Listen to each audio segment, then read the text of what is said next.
করব সোয়াবিন আলুর তরকারি, একদম নিরামিষ তরকারি।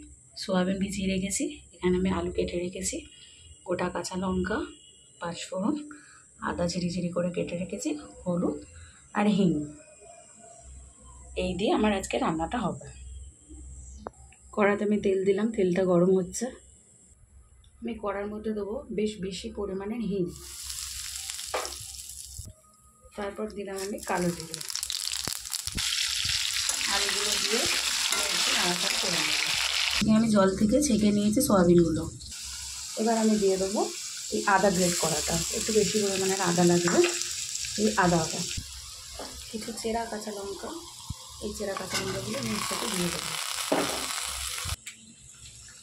এবার আমি স্বাদ মতন নুন দিলাম,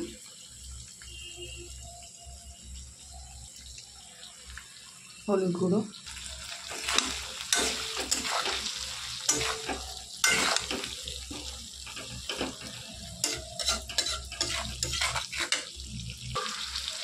সয়াবিনগুলো, ছেঁকে নেওয়া সয়াবিনগুলো দিয়ে দিলাম।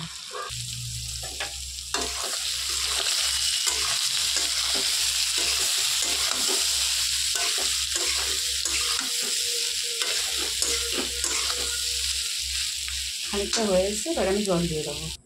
তবে এটা ফুটুক, 10 মিনিট পর ঘুরে আসছে।